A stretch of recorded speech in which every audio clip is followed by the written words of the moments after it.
Kids are coming out of college these days strapped with tens of thousands of dollars in student loan debt. Yeah, and that's why it's so important that they don't get scammed by student loan scams. And this is Chick to Chick. So Flora, you and I both have kids that are out of college, and I still have one that is finishing up college this coming up semester here.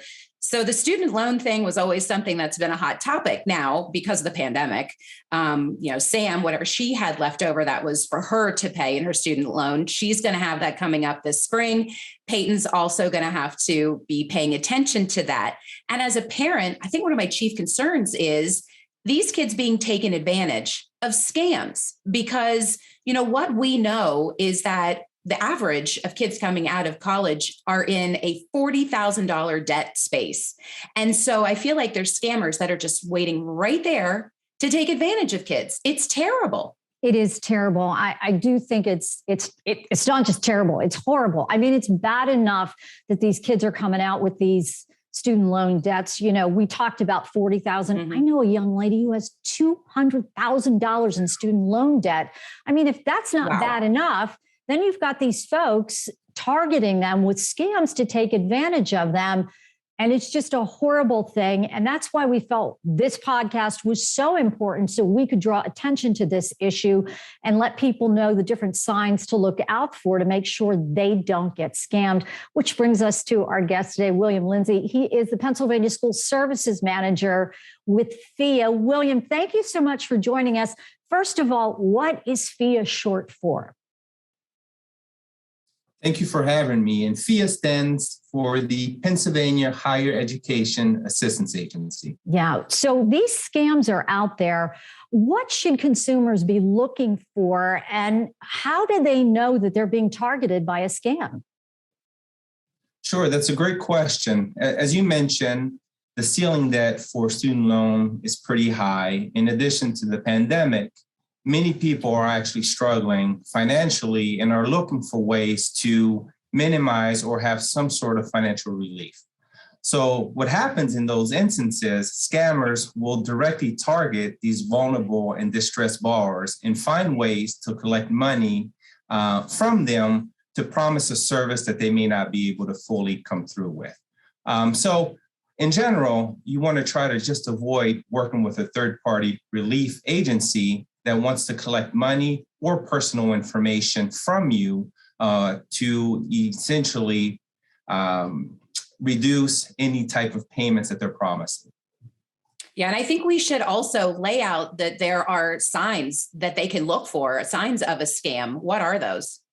Absolutely. There are a number of signs that families, students, consumers should be aware of, one of which is pressure to pay upfront fees, right? If a company is requiring you to pay an upfront fee or tries to make you sign a contract on the spot, it's most likely a scam.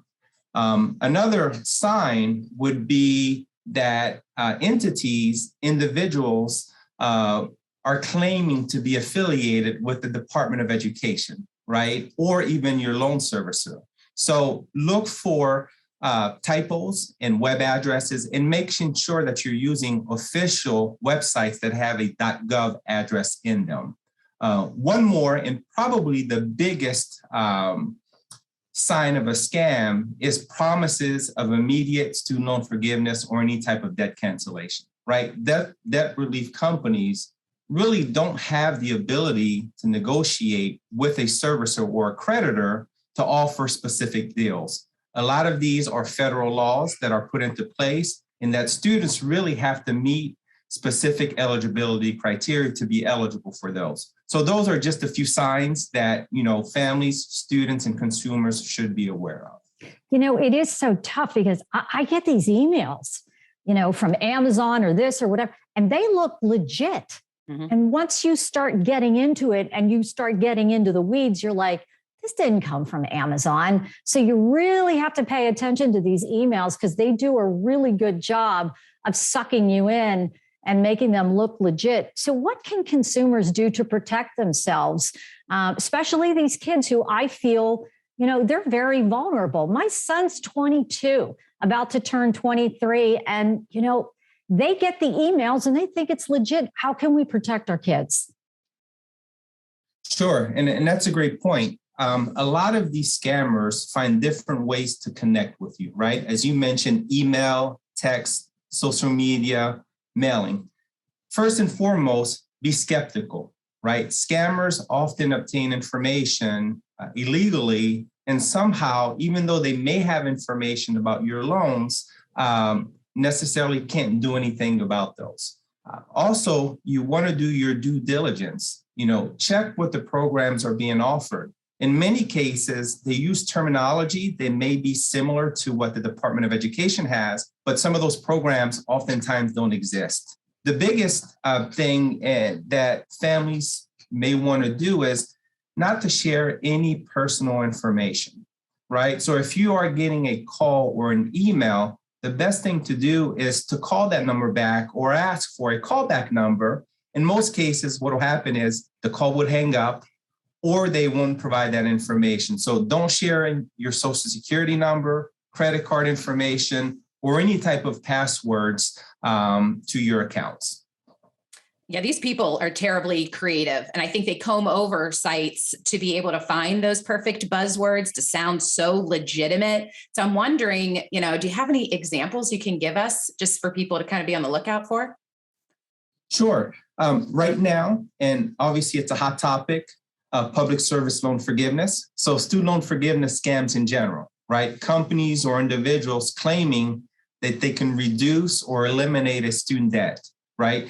One of the things to be mindful is oftentimes for a forgiveness program or to have any loans forgiven, a student has to go through specific eligibility criteria, right? They have to meet that eligibility criteria, having the right loans, working for the right employer, making different types of payments for a specific period of time. So anytime a scammer is calling you and say that they can eliminate a program or a debt without having to go through those eligibility criteria, that's a scam.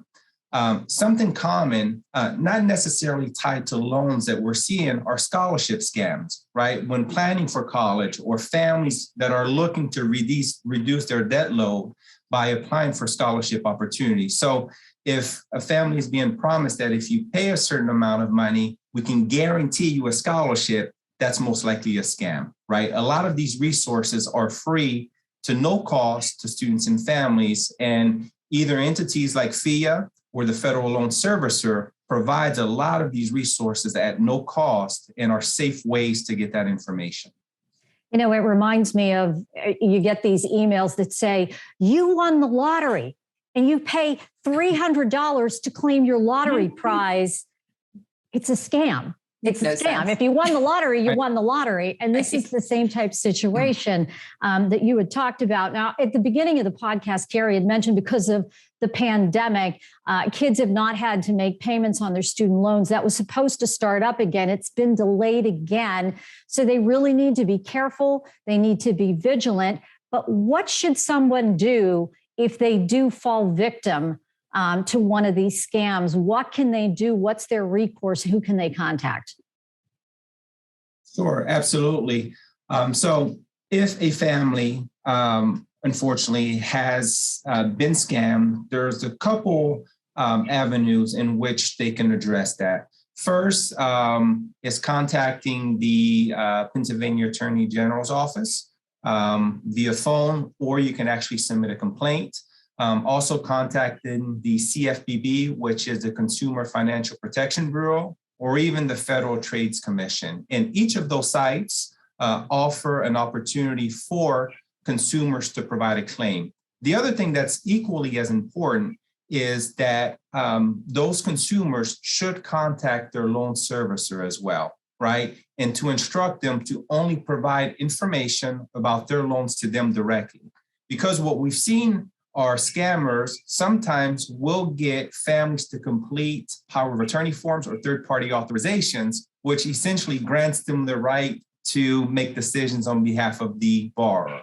And then finally, one thing we would also recommend, and beyond student loans, is to have consumers monitor their credit, right? During the pandemic, annualcreditreport.com is offering free credit reporting on a weekly basis. So again, those are just a few tips that, I would recommend families that may be facing or have experienced some sort of a scam, some action steps that they can take.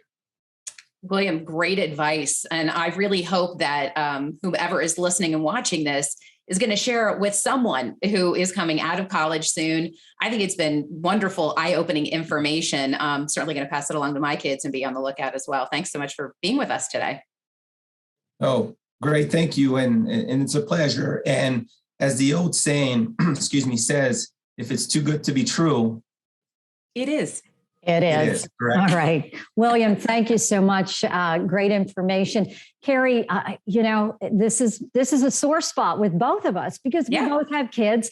We both have kids that went to college, and I don't want to see anybody taken advantage of. I mean, it's heartbreaking enough to know that these kids are facing maybe the next 10, 20, 30 years to pay off their student loans, and to think that somebody would try to take advantage, that makes me sick. It makes me sick.